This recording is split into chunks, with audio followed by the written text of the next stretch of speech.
Hit that like button. I'm talking about hit that like button. Hit that like button. Tell a friend, tell a friend, tell a friend that is them again. Nature. Nah, it's the wild women.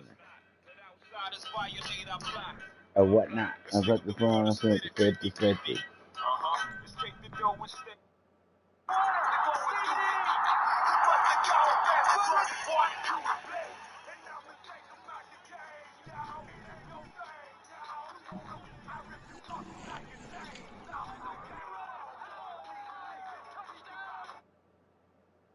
Download the Domino's app today and become a piece of the Pie Rewards member to earn points toward free pizza.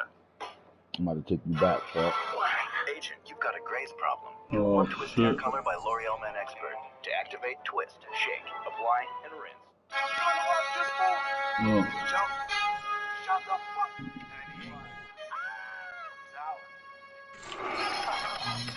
Hey yo, regardless of rain or snow, sleet or hail, I kick street tales. Smoking niggas like free will. I gotta call a high. Can't lie, I beat it. Walking my walk, dog down, orthopedic, cause I'm soon to be up. Give me room, watch me heat up. Niggas try to stick me like I'm soon to be my Follow the leader. Let's throw an extra ball. Swing an extra ball just for the non-believers. I get pussy with my father's features. Weigh a $170. Nigga never be. No replay. No replay. So tell a friend that is them and in nature. Wild grandland. Fat boy. Hi. Let's go. Friday. Let's get it. Let's get it. We get right into what we get into as always. I'm just going for quick, fast, talk about the top 10, keep it moving, talk about the playoffs, keep it moving, talk about the award system, keep it fucking moving. Big game happened last night. Giants remain undefeated, the last undefeated team in the league this year.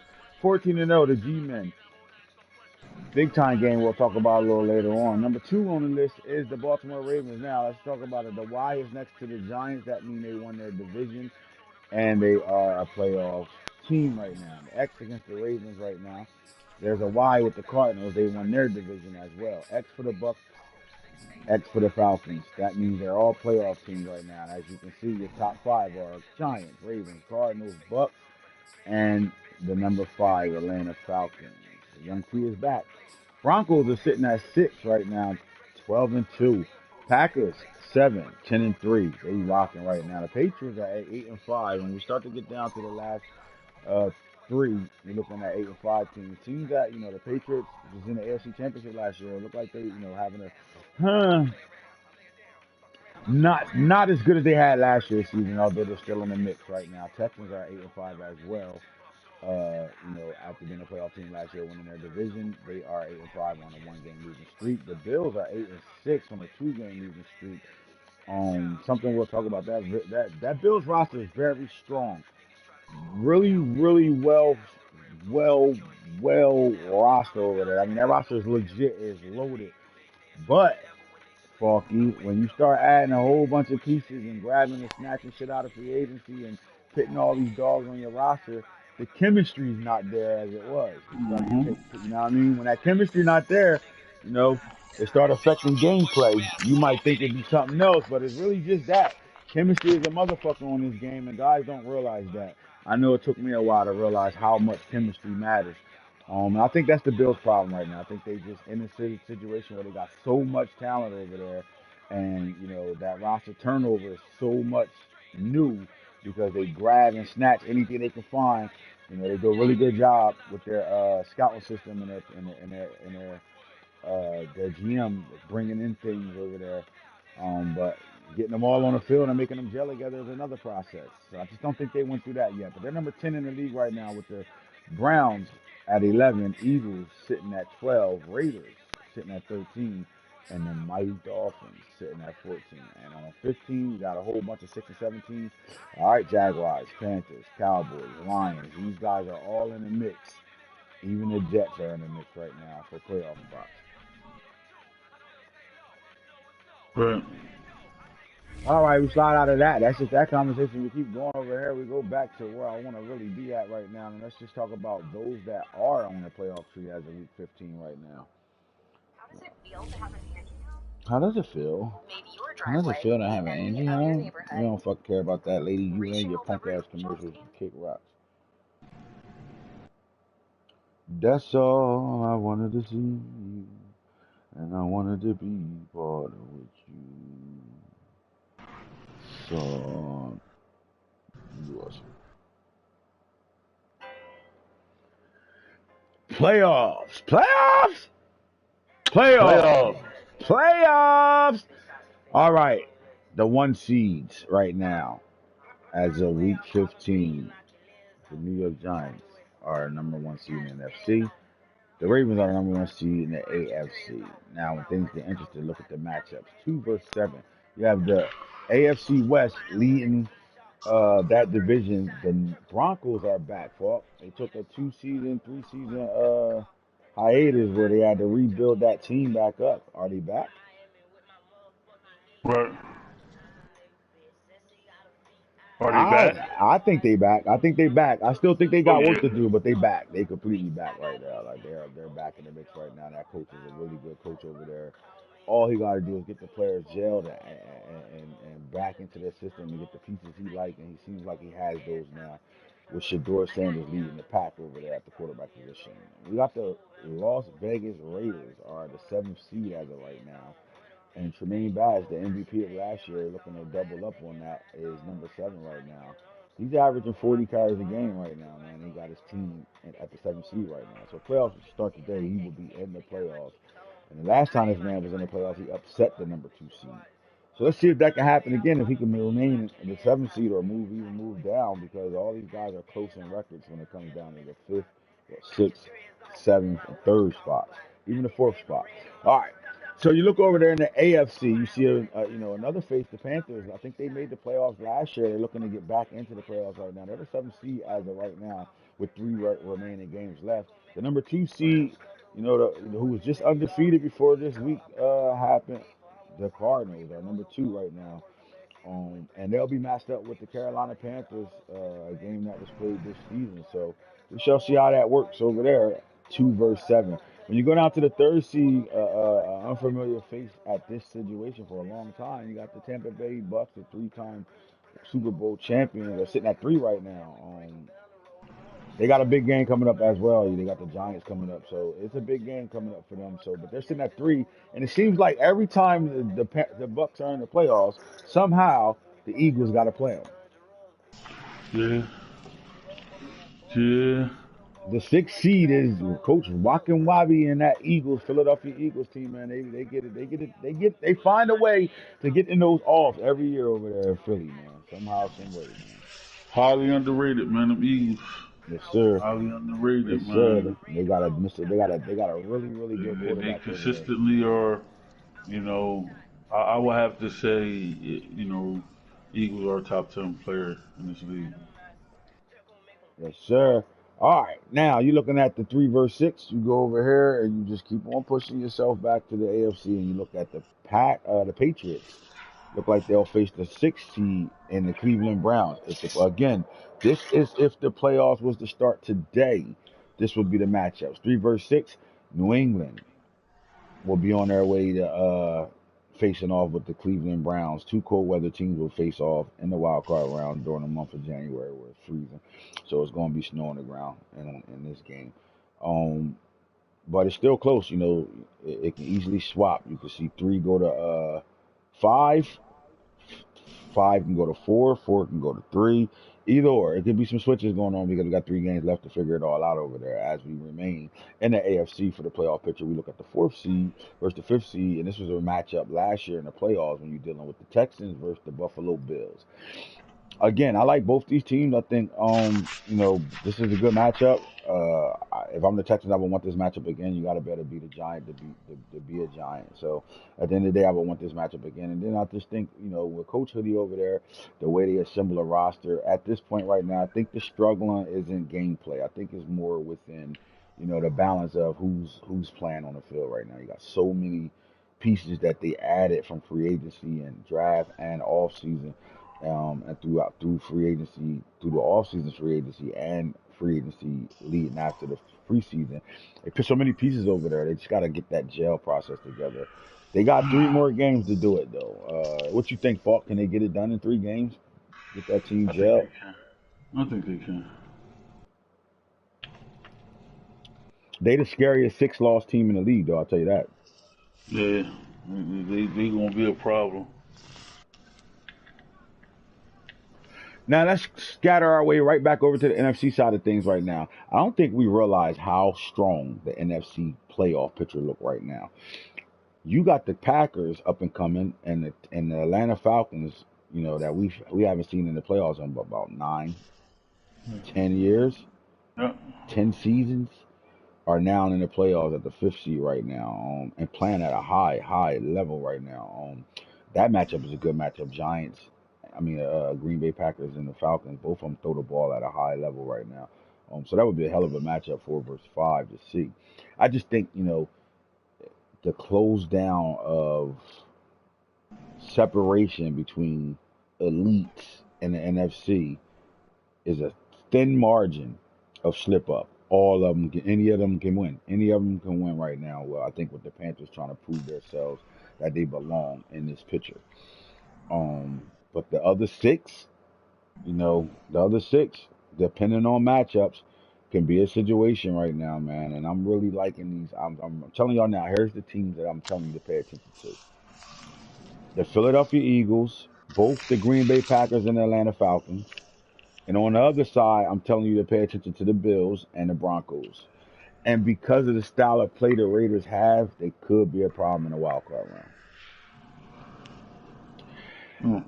All right. I'll get out of there and go straight over here to the league. And we just want to talk about where the award system is at right now. We want to see who's doing what, when, where, how, and what they're doing. And let's see how it's, shaping up. So the first thing we're going to do is go to yearly awards. I hope y'all can ignore what's going to pop up on my screen first while I get to the coach of the year. I mean, every year Joe Judge wins coach of the year. I'm tired of seeing this shit. Fucking asshole. All right, MVP. Tremaine Bass won it last year. He's on pace to win it this year. They gonna win that shit again. Yes, sir.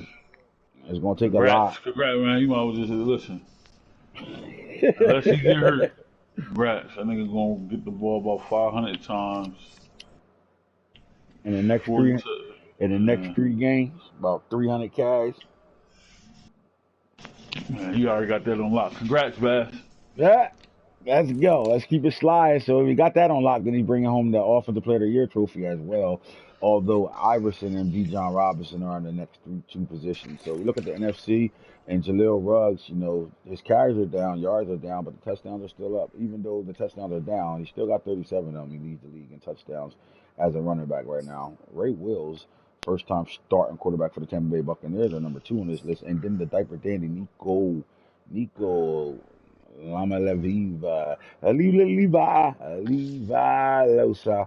Anyway, that guy is a problem, man. He's a young diaper dandy putting in work. We have some young diaper dandy quarterbacks doing their thing, man, in the last 2 drafts. They doing their thing. Let's see what happens going forward.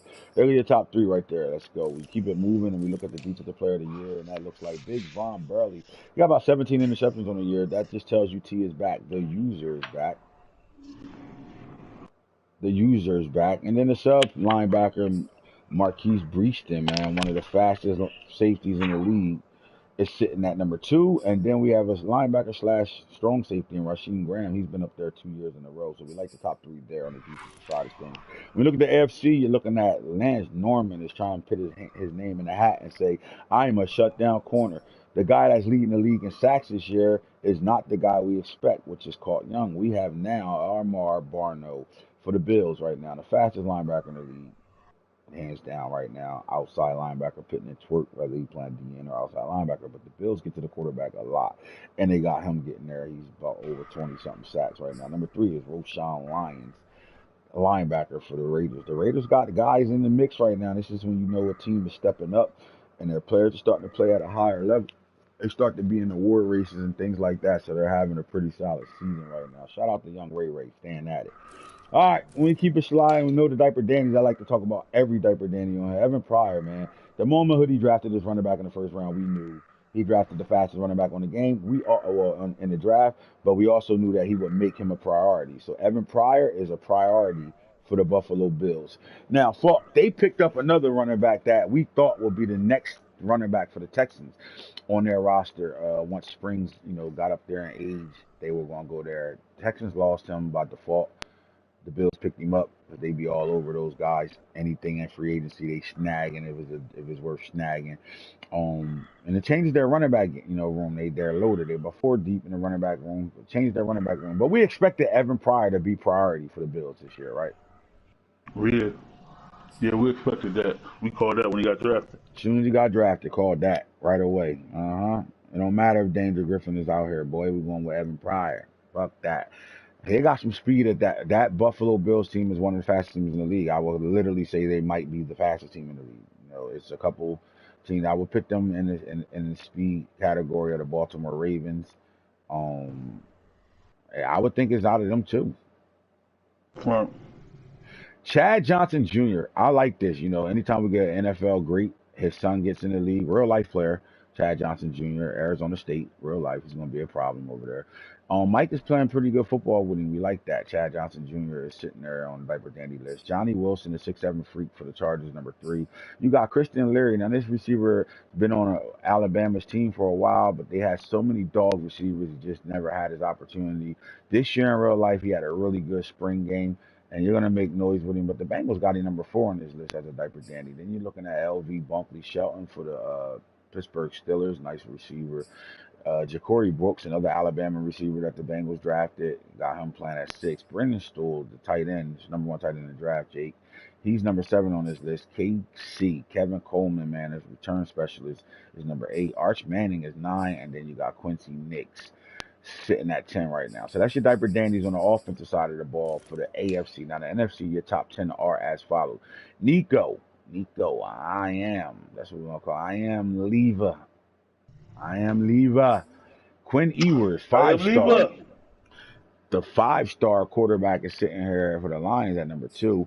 Armani Goodwin is a player that we didn't expect to really be on this list. He was a running back drafted, really good speed, but the Saints found super value in him, and it's like that. He reminds me of them drafting Kamar. They did the exact same thing with Armani Goodwin. Same type of back, catch the ball really well out the backfield and can run the ball in between tackles and outside. He's a good back. Evan Stewart is possibly the next 2 guys. These next 3 guys that I'm about to talk about are, the top receivers to come out of this draft. And you're looking at them all in the NFC, not just in the NFC. 2 of them are in the NFC East. Evan Stewart could have been the number 1 receiver in this draft, although he wasn't number 1 on the board. He was the number 3 receiver on the board. But he's absolutely had the chance to be the number. It was an evaluation of who do I want to pick there. And we decided to go with the Oregon senior that went to the Chiefs first as 1, and then we picked the 2 juniors at 2 and 3. And that was Burden and Stewart. So Evan Stewart is at 4 right now. Burden's at 5. These 2 guys are going to have something to say for both these teams, Washington and Philadelphia, in the future. These guys are going to be problems. And then the Rams picked up Damon Demas. And I thought, if anything, the Rams needed themselves a true number 1 receiver, and they got it in Damon Demas. Now, the reason why he wasn't the number 1 receiver on this draft was because he was a senior when he came out. Transferred to Jackson State. He really didn't transfer there yet. There's rumors that he will go there. But he is transferring out of Texas A&M, and he will be going somewhere else. Just don't know where yet. I usually put him in Jackson State or some type of SWAC type of team. I put him on Jackson State. Demas. But he was a dog. He was really one of the best receivers to come out of his draft. Come out of his high school class. Like, he was really that guy, but got into some legal trouble and shit like that. Started to find his way back. He's a problem, and if he would have still stayed at Texas A&M, that receiver room would have been crazy. Think about this. You had Moose over there, Moose Muhammad. You know what I'm talking about? Remember that receiver in the NFL? His son is at Texas A&M. Evan Stewart at Texas A&M.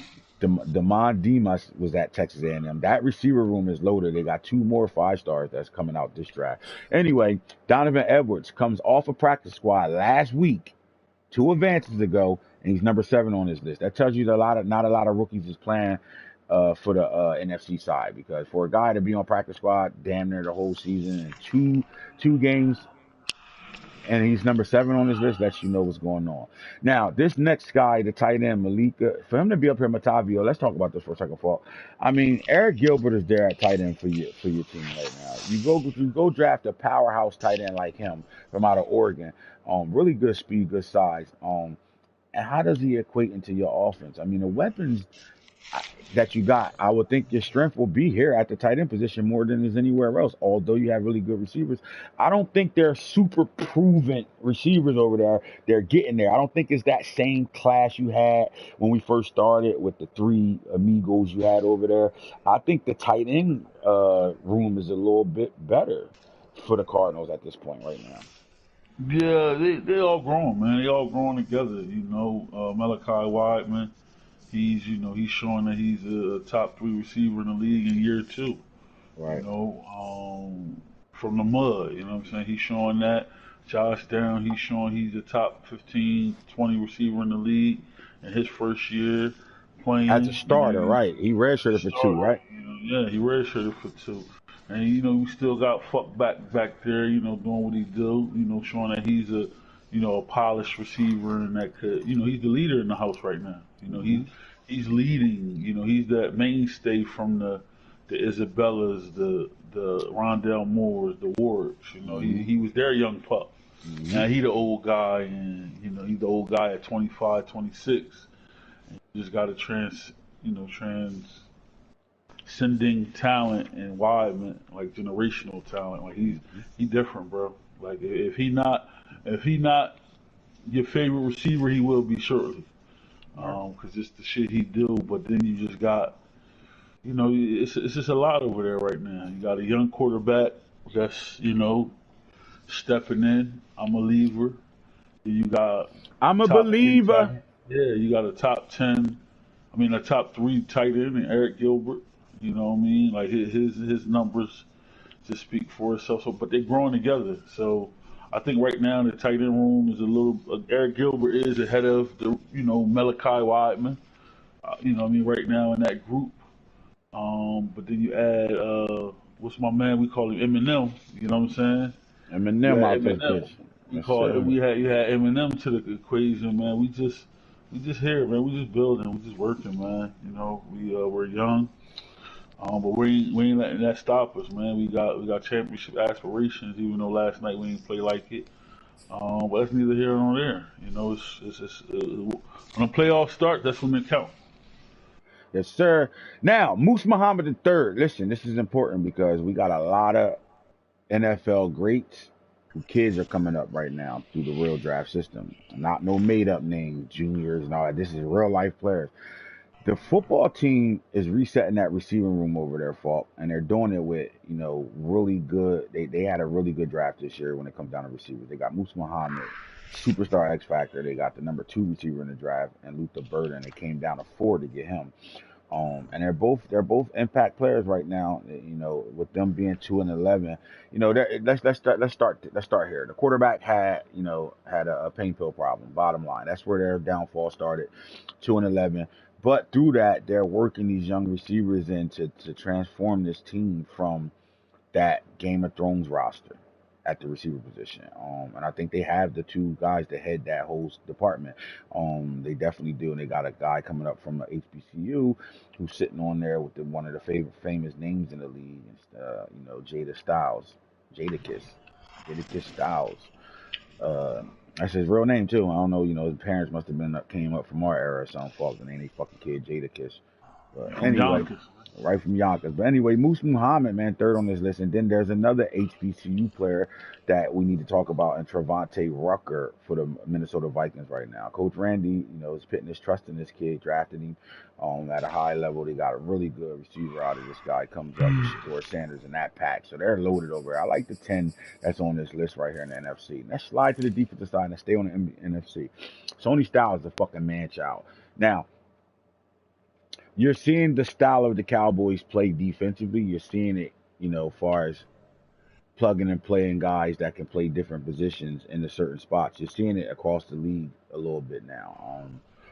The Ravens adapted it. The Bucks adapted it. You're going to see it catch on. But the Cowboys you got to give them this credit because they're the first to do it. to go get those tweeners that can play multiple positions in the secondary, or a linebacker and DNs, different style players that can, you saw that with what's my man's name, the linebacker that the Cowboys drafted in real life last year. What's his name? Parsons. Parsons. Yeah, you saw that with Parsons. He moved him all over the place. He played every position on that front seven since his career started over there. But Coach Snake does a really good job of getting guys like a Sony Styles, right? A guy like a Sony Savage. Those type of guys that can play cornerback, uh, safety, big enough to go from safety to sub package. And with the speed, it is a challenge. It's a matchup nightmare for offenses because they got to locate that guy and figure out where he's going to be. Well, Sony Styles was deemed to be the next Isaiah Simmons, right? Right. Guys didn't realize that Isaiah Simmons at Clemson not only played safety and linebacker, but he also played defensive end. Oh. Well, Sony Styles has a little bit of that in his career, high school, and you'll see it at Ohio State. A little less at Ohio State, but in high school, Sony Styles played defensive end, outside linebacker, middle linebacker, cornerback, strong safety, free safety. It's a lot of positions you can play this kid at. And as you can see, he's already got him implemented into that role right now. That's why he's number one on the Defensive Rookie of the Year award right now. Next up is hometown heroes. Let's get to the hometown guys that come up right under us, right from our hood. Elijah Clark, know who he is, knew he was going to be a dog coming out. The Saints got him. He's number 2 on this list. They didn't just get him. They also got Corey Palmer. Corey Palmer was an outstanding receiver from Camden who left and went to IMG and started wide receiver out there at IMG, left IMG Florida and came back home to Camden and got recruited and gave a scholarship offer from Temple, and they moved him to safety, and he's a fucking monster at safety. Next up, Kendall Daniels, another sub linebacker, top stash safety. 215. This guy is a good, strong safety. He can play both sub linebacker and free safety, so it's pretty solid. Now, the Atlanta Falcons, they surprised everybody when they went Ra Dilworth, the fastest linebacker in the draft. Anytime you get a guy come out 95 speed, 95 excel, you can do whatever the fuck you want with him. Simple as that. Derek Davis is a man zone coverage freak. He's in 49ers. He went to California from LSU. Dog. All right, next up, Donovan McMillan from Florida. He's in 49ers land. So they grabbed 2 really good safeties. And the Niners is getting it back together over there. I'm really liking what I'm seeing out of them. All right, JT Tuimoloau. He's a defensive end. Ohio State's the number 2 defensive end in his draft class, which is 2022. He's the number 2 player in that class coming out of high school. And then you got Marianne Cooper, the cornerback from Florida State. The 49ers grabbed him. So you see the 49ers really went heavy in their secondary, and all of them are on this top 10 list right now. And the Bears picked up Prophet Brown, a speed demon cornerback that came out this year as well from USC. And he is a speed demon, all right? So he's the guy that's going to take over for the veteran that they lost as far as age-wise. But if you look at the NFC and their defensive players, these guys all have different traits about them that really stands out. And we're going to see these guys' names for years to come. Trust what I'm telling you. AFC, when you look at the Defensive Rookie of the Year, you're looking at Jonathan Flo. Again, Falk, I talked about the tweeners and how guys are going to start getting these type of players and wanting to realize what they could do with them. But Jonathan Flo was a linebacker, outside linebacker. Everybody know who his brother is, Justin Flo, famous brother. They got another Flo coming out as well, I think, on the offensive side of the ball. But let's go back to Jonathan Flo. And I think about Jonathan Flo was a really good outside linebacker in high school. He goes to Oregon, they move him to free safety. Now, the thing is, the Broncos drafted him number 2 overall. He's number 1 on this list right now because he can do multiple things. When you get a guy 225 pounds who used to play at linebacker more than he plays safety, this is a gift to have because you don't just get to put him at sub linebacker, which is middle linebacker. You get to pay him at outside linebacker. You can play him at DN. You can do so many things with him because he's a true linebacker at nature, transitioning to safety. So this is why he's number 1 on this list. And when you give the Broncos a player like this, they do a really good job with their safety. I mean, who was the safety that they had in the top 5 of all time in this league that they had all year from year 1 all the way till he got 30 years old and they couldn't use him anymore? He was on the lines of Najee Israel, and then the safety you got. What's that safety you got, Falk? Croswell? Yeah, he was in that round. Next up, number 2 is the number 1 pick in the draft class, Travis Hunter. All right, purely playing corner at this point right now. The Ravens said they will play him like Dionne was played for the Cowboys. He will play some receiver. Just haven't happened yet. They want him to master the cornerback position right now. This is the best corner in the draft, even though we got some guys picking up interception numbers. But this is what I'm gonna say about Travis Hunter. What makes him so good? It's hard to bring a cornerback in and he becomes the number one corner on your team, especially in Baltimore where they are loaded. They were loaded. If you watch the transition between what Baltimore's done, they got rid of their entire secondary, pretty much from the Game of Thrones era. There's only one left. And they did it because of Travis Hunter, um, Derek Stingley, guys like that, and let them move on from the Israel clan that was back there holding that secondary down for numerous of years. But Travis Hunter's the number one corner over there right now.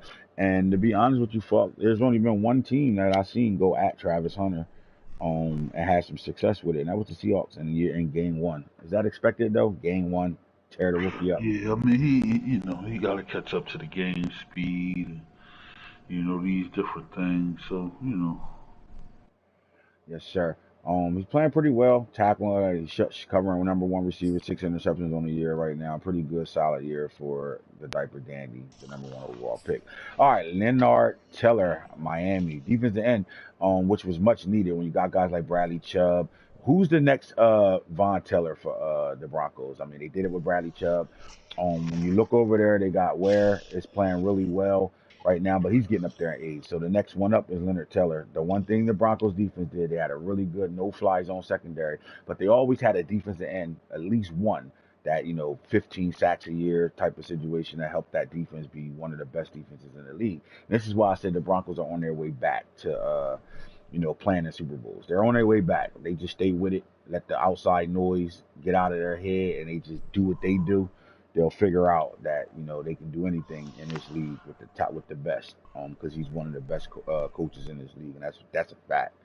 All he needs is the weapons. It's hard to retool and then bring yourself right back up to elite football playing, man. 12-2 after having to blow. Remember, this roster was full of real face players, meaning he didn't draft.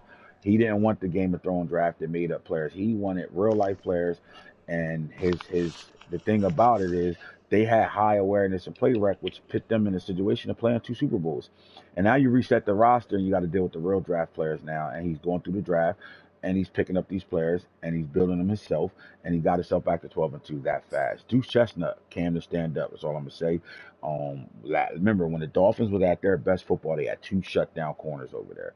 They got back-to-back 2 years. They picked up 2 Camden kids to play the cornerback positions over there, and I think they're giving themselves that Howard Jones feel again, where they got 2 shutdown corners, and when they in that cover 3, those corners do their job so well and chase everything into where them safeties at, and they make plays. So I think they're getting back to that right now. The next guy on this list is number 5, Keyshawn James, HBCU.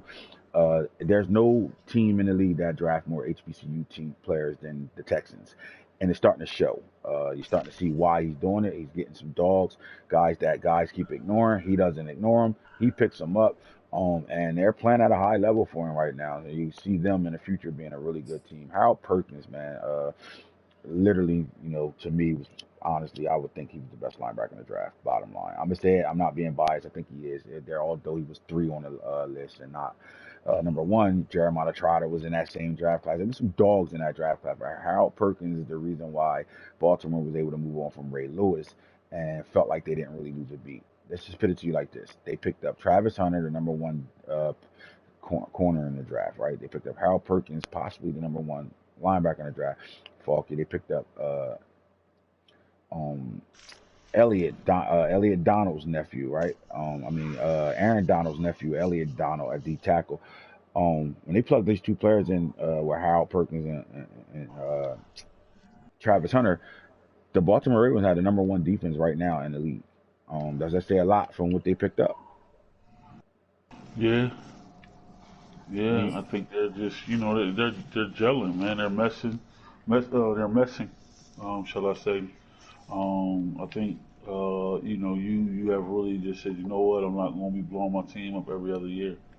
Yeah. And, letting guys get continuity and familiar with each other is big. And, you're seeing it now. You're starting to see them locked in and knowing where each other going to be at when they blitz, when they in zone, when they, you know what I mean? Mm-hmm. So. Your next two players are from the Dolphins. Kendrick Blackshire, he was a man-child in high school. He's at Alabama. He's going to be a man-child on the field at Alabama once he catch up to the speed of college. And then you got Yanni Carliftis. Listen, his brother went to the Rams, number 30 in real life. He's up and coming. He's in the Dolphins. So the Dolphins literally secured that linebacker room to go with Noah Fant. I think Noah Sewell. I'm sorry, not Noah Fant. The Dolphins are headed in the right direction, in my opinion. They got the two shutdown corners. Their linebacker room is solidified. They are heading into that direction. I think they can go a little bit heavier on the D line. And they can worry about that offensive side of the ball. I think the Dolphins will be right back in the mix again. Walter Nolan, the number 1 D tackle in the draft, goes to the Steelers, and as you can see, him and Keon Colt, Florida State kid, stand up. Well, he transferred, but he started off at Florida State. But anyway, two linebackers. Now listen, I'm gonna tell you like this. Prayers up to the Steelers. Junkyard. Can't wait till you get back, buddy. But you assembled in the last 3 drafts one of the best group of defensive players that I've seen in a while. When a guy focused on one side of the ball in 3 drafts, tells you where they were trying to go. I mean, they countered everything they have to deal with in the AFC North. They countered it. They countered the speed at quarterback. They countered their heavy run game in the North. They also countered the pass rush in the North to get to the quarterbacks, things like that. The next thing up is to develop that secondary, and I think they're on to something right now. Right now, they got the Georgia deep linebacker that's out there running around breaking necks. Walter Nolan, Texas A&M number 1 player in this class coming out of high school. Dog, you know what I mean? And they got Speed Demon and Keanu Colt. So we like that defense over there. Look at the NFC. I said it already. Let's get out of here and go to best quarterbacks. NFC, Ray Wills is number 1. Nico, I am a believer, is number 2 right now. Do you think this is going to switch up? They're going to battle this out. Jaden Daniels, though. Jaden Daniels went from a backup for the Baltimore Ravens to a starter. Let's think about this. CJ Stroud is now the Baltimore Raven, and he's a backup. Before he sat down, he had 26 touchdowns, 12 interceptions, and 2,600 yards. Think about that. Jaden Daniels was a backup for the Baltimore Ravens, had 0 stats. Maybe played in 3 games. And right now, after that trade was made, Jaden Daniels is number 3 quarterback in the NFC. Is that impressive to you? Yeah. If he had him all year, oh my God. Right. But he already, think of the numbers that he had with the quarterback that was starting for the first 4 or 5 games. He had 2,000 something yards, almost 3,000 yards, 26 touchdowns with him, and then he brings a new guy in 6 weeks later, and boom, here we go. Bryce Young, though, not only got his team undefeated, he also got us with our mouths shut right now, folks. We didn't like this move. We didn't like this trade. Bryce Young looks like he is legit, and he is the right move for the Giants right now. I mean, he got his team 14-0 right now, and they played a big-time game against you last night. We'll talk about it in a little bit. But, I mean, do we change our opinions?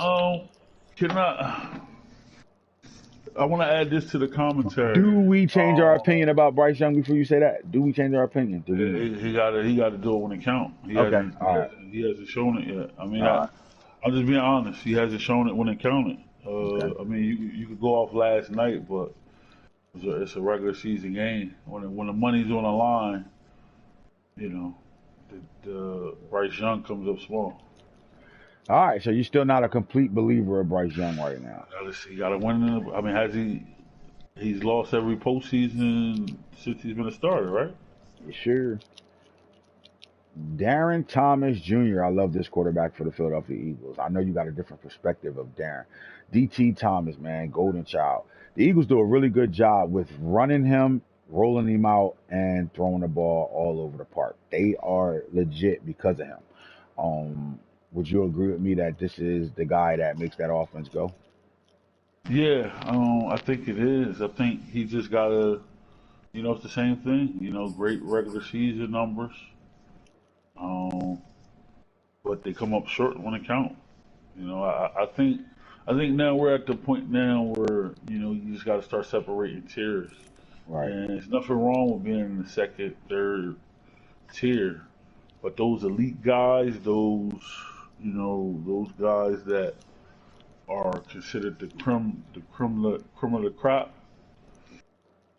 they win when it matter. And I just Darren Thomas, regular season, Peyton Manning. Peyton Manning's my guy. But the Tom Brady's and those guys, even Eli Manning's clutch, right? Like I haven't yet to see this from Thomas yet. You know what I Right. mean? Like Right.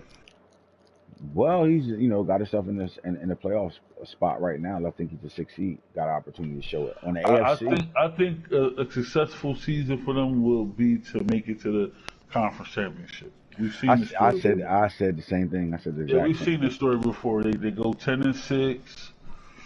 I mean, they go 11-6 or 12-5, and they're the fifth, sixth seed, and they'll win a playoff game when they get to the second round, and they'll run into the Bucks or the Cards or the Giants, and they're going home. I think not only do they got to get over that hump, they got to get over their division hump of not being able to beat the Giants as well too. Period. But I love DT. I think he's a dog. I think he's definitely in that top 10 category of quarterbacks in the league. All right, in the AFC, your top three quarterbacks are Anthony Iverson, Shador Sanders, and De'Aaron King. Now, De'Aaron King didn't get it done when he was when he was a Dolphin, but he's getting it done as a Las Vegas Raider, and which is crazy. He's the number 3 quarterback on this list, and his team runs the ball all game long. How is this running stats that got him up there, or is he doing something we not seeing? I think we'll answer that question. I think a lot of teams are stacking the box, blitzing everybody, and De'Aaron King is taking advantage several times a game. Not many, but several times a game of guys' advantage, and he's literally getting a two read plays. Like he's literally, the field is easy to read because it's everybody's blitzing 8 and 9 guys. And I'm gonna say this: for a team that runs the ball as much as he do, he's definitely got a 1,000-yard receiver with double-digit touchdowns this year. That's impressive. That means you're starting to evolve your offense a little bit, in my opinion. All right, so let's talk about Shador Sanders, Falk. I mean, he was in his draft class. He was the hottest quarterback in that draft. Nobody expected him to be in Denver because Denver the year before in the first round drafted DJ Ugalele. But Shador Sanders is now the starting quarterback for the Broncos right now, and we have to credit him to why they're 12-2 right now, right? Oh yeah, without a doubt, without a doubt. He's the engine. He's the engine that make it run. Sure. Without him, they wouldn't be where they're at right now. Not at all. I like the fact that he's there right now. Shador's showing that, and then look, he has dual threat capability, but he's a pocket passer first. And not only is he balling, he's gelling with those receivers over there because Bell, you got Marvin Harrison Jr. over there putting in work. They also got the kid from Alabama over there putting in work that transferred to Texas, but they got it. They got it pretty solid over there. I like what he's doing right now. Let's get to the running back room in the AFC. Jermaine Bass, he said he'll be winning MVP. I'm gonna just say it like this. I think Bijan Hero Robinson. I'm super impressed with him as a Falcon. Drafted in the second round, pick 4. He 32 carries as a rookie, barely had 150 carries in his sophomore year. And now he's getting the carries as a full-time starting running back over there for the Baltimore Ravens, man, and he's 3rd in the league in break tackles, and he's 2nd in the league in rushing yards right now. Great fit when you get Casey Fields, going pretty much, mentoring now because his career is over for the most part, especially in Baltimore. But they do a good job between Bijan Robinson and Jamari Gibbs, the 1 and 2 running backs of their draft class, both of them as Baltimore Ravens. They traded for him, and he's playing at a high level. I like it. Jawan Springs is still showing who he is. Listen, you played the Texans. How special is that running back Springs over there?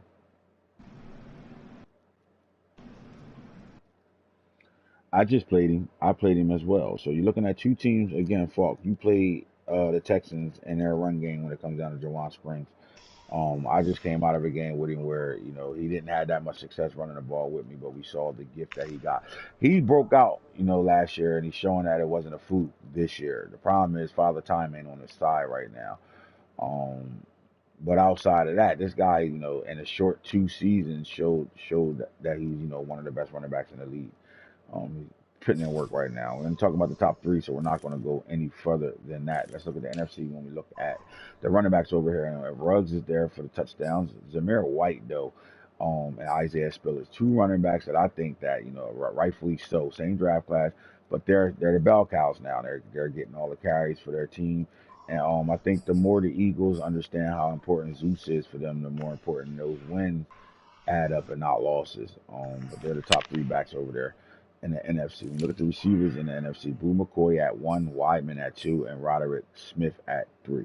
Here are your top three receivers in the NFC. You got a veteran, you know what I mean? Then you got two young gunners, both from the same draft class, Boo McCoy and Malachi Weidman, battling it out right now. But with Boo McCoy, the only one with 2,000 yards already. They're balling. I like the next 7 on this list, but I'm not going to talk about them. AFC, your top receivers are as follows. Dionne Smith, when everybody thought, what was he going to do without Waddle? He's showing you right now, Dionne Smith, that speed gunner is doing his thing. Veteran Jermaine Pierre for the Chargers is number 2 on this list. And then David Bell, who led the league in receptions his rookie year, is right back in the mix right now at 3. So those are your top 3 receivers in that. AFC. We look at the offensive line, we're looking at Patrick Falk, Ben Grubbs, and then 40 Love. 40 Love for the Raiders are your top 3. And the NFC, your offensive linemen are as follow. Clay Oates, Isaac Moore, and Sean O'Hara. The Giants are undefeated. They're running the ball really well. All 4 of their linemen are, 4 out of the 5 are in the top 4. And then at 6, you got Freeman. So their lineman is playing really well for them. All right, defensive lineman. Thad Carmichael, the aging veteran, is sitting here at 1 in the NFC. Pat Tellin, another veteran, that's sitting here at 2. And then you got Zach Claiborne, again, another veteran, sitting at 3 right now. They're your top 3 pass rushers in the NFC. AFC are as follows. You're looking at Bryce Ware. You got Bo Calvert, who balled out last year. And there's that kid called Young. You can never sleep on Caught Young. He can jump from 3 to 1 real fast. He can be number 10 in sacks and then jump to number 1 real fast. That's how good he is getting to the quarterback. He's the best pass rusher in the league. All right, at the linebacker level in the AFC, Barno obviously lead the league in sacks. Roshan Lyons is number 2 for the Raiders, and then you got my boy Christian Harris from Alabama sitting at number 3 right now for the Jets. All are putting in work this year. Numbers don't lie. Tom Fox, the ex-Raven, the ex-Giant Matt Kuwanuko, and then you got Tylon Shazier, the young linebacker that's taking over there in the Bucks Nation, is balling out right now in your top 3. DBs are as follows. Big Von Brother leads the league in interceptions. Marquise Breaston at the sub linebacker level, playing at a high level, and so is Rasheem Graham on your top 3. When you look at this list, you keep looking at it. There's some guys on here that got something to say about it. I'm not going to talk about them, but they're not in the top 3, so we're not going to talk about them. Now, DBs as following. Lance Norman's been on number 1 since the awards race came out. Trent McDuffie, again, I told you, you always can tell when a team is playing good football because their players start to become award chasers. And Trent McDuffie, man, he's definitely their number 1 corner over there, and he's showing it. At number 3, you got Russ Yeast, another Kansas State guy. If you look at the chart on the Jaguars, their secondary is full of Kansas State college kids. That's coming out of that secondary playing well. They're your number 3 guy there. That's your DBs. That's what's going on in that department. All right, that's your awards race. I'm not going to go to yards and stats at all. What I will do is we're going to go through some of those games that happened and what we're waiting on to see where we at right now in the league for our scheduling.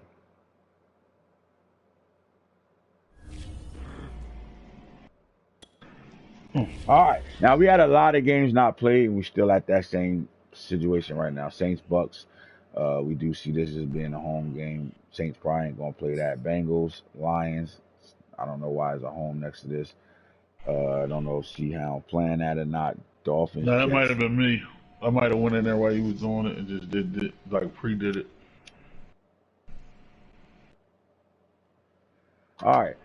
Now, the Bengals, Lions, if they play, they play. But the Dolphins Jets is a pretty important game. Hope this game is scheduled. I'll start looking in the chat to figure out what's going on right now. But this is a big game for both teams.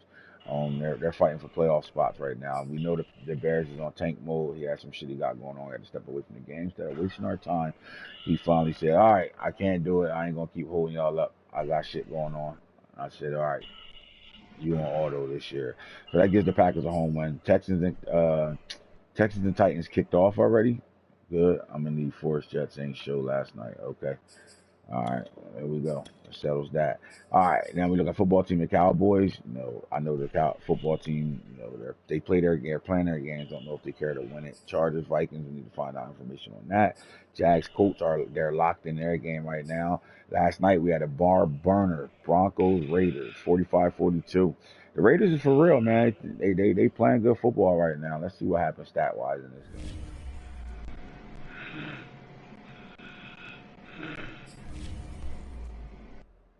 Shador Sanders had 120.4, 211, 2 touchdowns, and an interception. King threw for 267 yards, 1 touchdown, and an interception. Let's look at the run game and see what happened. Emery, 20. Oh, they both was running the fuck out the football. So, John Emery Jr. had a breakout, 26 carries for 258 yards, 9.9 yards a pop, 4 touchdowns. Tremaine Bass had 28 for 176.13 touchdowns. They was going to fuck crazy. And the quarterback, De'Aaron King, had 11 carries for 85 yards. I told you he had something to do with running while he up there. 7.7 and 1 touchdown as well. He's shitting with him. Good shit. But that run, between the two of them, they had down there, what they had, about 50 carries? 26 and 28? I don't feel like doing math. That's 14 carries to 1. Yup, 54 carries. God damn. And 7 touchdowns. They was going off. God damn. Jeez. But but look, man, the Broncos know I'm playing a guy running the ball. He ain't gonna turn it over because he's running the ball all game long. I gotta match that energy.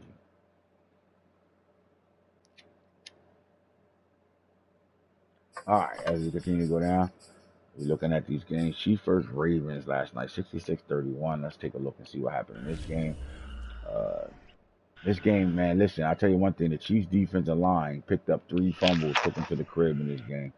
When we look at stats, though, we look at Allen Iverson, son Anthony Iverson had 137.7 QB rating, 329 yards, 7 touchdowns. He did throw a pick. All right, KJ Jefferson is the new starting quarterback over there for the Chiefs, and he had 65.3, 149, 2 touchdowns, 3 interceptions. Really, really hard to get it going with that defense for the Ravens. But I will say this: the Chiefs defense on the front 7 had got to our quarterback 8 times. I mean, he sacked us 8 times in that game. I don't think we've been sacked twice in a game all season.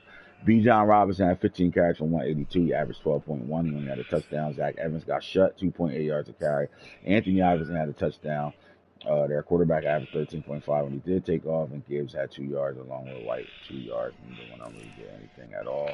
In the receiving game, it looked like it was a big game, but Darnell Washington went over 1,000 yards last night with 7 catches, 94 yards, 2 touchdowns. Other than that, everybody had a couple of catches. Some guys scored, some guys didn't. Let's get out of that. That was that game, 66-30 moment, the ball game.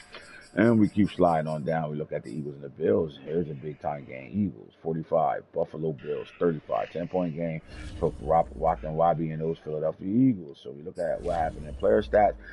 Both quarterbacks, 94.8, 378, 2 touchdowns, 3 interceptions. But Mike Weber, 54.4, 232. He had a touchdown and 5 interceptions. See, in my opinion, I just think the gel process, you got Hendricks over there. You got a whole bunch of guys over there like that just don't got to gel with that quarterback over there yet. I think that's where it leads to these interceptions. You just don't have a good rapport. Although you still got the same guys over there. Or let's not take something away from the Eagles that he deserved. Maybe he just stepped up and figure something out, and they was just picking the shit out of the Mike Weber. We know Mike Weber is one of the best dot up quarterbacks in the game right now. So for him to throw 5 picks and get sacked 5 times, the Eagles is on their shit this game. Neither one of them really ran the ball, although Evan Pryor has 66 yards on 4 carries, 16.5 yards a pop, and a touchdown. Right. Look at the receiving game. Schwartz had 5 catches, 163 yards, 2 touchdowns. He went fucking dummies. Oh my God, he went dummies. All right, let's get out of that. Let's keep looking at the games that were played. All right, here go the game of the night. Giants, Cardinals. This was the game of the night, for real. Both teams undefeated.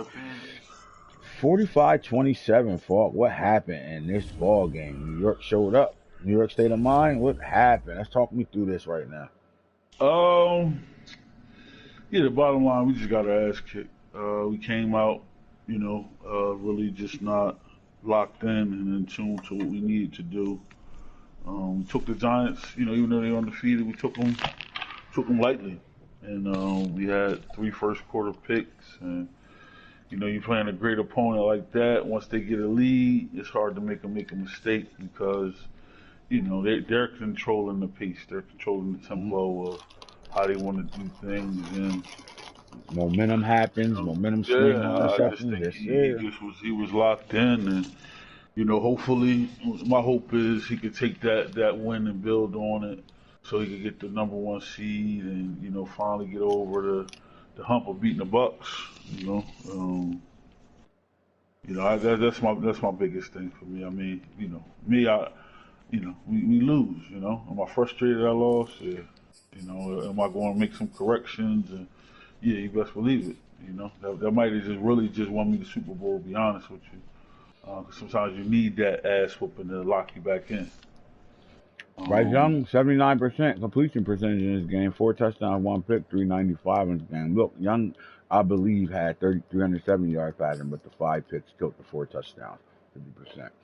How do you make sure Nico doesn't come into the game and have these type of games where, everything's adding up to success and then the 5 interceptions kills the momentum? Just play calling. I think it's me being in control of the plays we call and how we run our offense. Just being patient, man. I don't know how many carries I had, but it wasn't a lot. Well, you decided not to run the ball at all this game. And Isaiah Spiller had 22 carries, 130 yards, 5.9. So he got him on fire, and like I said, he just controlled the clock, and I played man a lot more than I wanted to. When I mean man, I'm talking about like zero coverage, just to try to, get a sack, fumble, or get him off fire, and he took advantage of it. Hence the 4 touchdowns and the high completion percentage. All right, so we're looking at Malachi Myman. He said, win or lose, I'm coming here to play. I mean, the guy averaged 51.3. This is you just trying to get back in this game and being successful in bombs because 51 yards a catch, 3 touchdowns on 4 catches, so 3 went to the crib. Only 1 didn't. I mean, why was he such a factor in that in this way? I think he just, like I said, man, last year he led the league in touchdowns. Receiving, he had like 40 something touchdowns, something like that. This year he's on pace for 30s, in the mid 30s, 2,000 yards receiving, and I think he just wants to show the world he's one of the best receivers in the game. At an early age, he's different. He's a generational talent. I think he's on his way, man. I think he's on his way. Generational talent at the tight end receiver position. Possibly generational talent at the QB position. At some point in time, that's going to equate into rings. You just gotta put the work in. Well, I'll tell you this: this is not a matchup that we might not see no more this year. It's possible these two guys will meet up in the playoffs. Yeah, man, it was a little cat and mouse game. Like once I realized, I think it was like 28-7, maybe third quarter. You can't give all your secrets. You know what I mean? Like sometimes you got to concede you got to lose the battle to win the war. If that makes sense. So definitely on my end, doing some things and taking some notes in. If we come across this team again in the postseason. All right, well, we got a lot of games not played for week 15, so and it's a Friday, guys. And, you know what I mean? We're gonna figure out what's going on between ATL and is the Patriots back? Are they still on vacation? I got my ass for I need a game. I see C Hound reaching out in the other league right now, so let's see what he's doing over here. What's up with these games? C Hound, stop motherfucking picking and choosing when you play, baby. Lock in, butt bitch. Need a time, and let's go. We're looking at Niners, and they said they playing at about 8:30 or something on a Friday night. All right. Well, the way it's looking, they might be the next game played. For sure.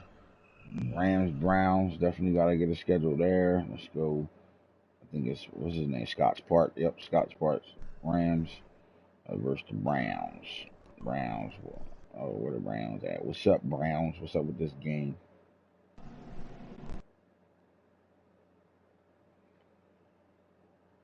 Who else we got on schedule? Ain't played Chargers, Vikings. You know, Corey probably ain't even playing that game. Saints, Bucks, Bengals, Lions. All right, I'll do this off air. Simple as that. Other than that, man, I'm glad y'all, came here. We came, we saw, we conquered. Shout out to the teams fighting for playoffs right now, man. Keep fighting. We got 3 games left to get it done. Other than League that, getting hit early. I'm motherfucker play them games. I'll at us.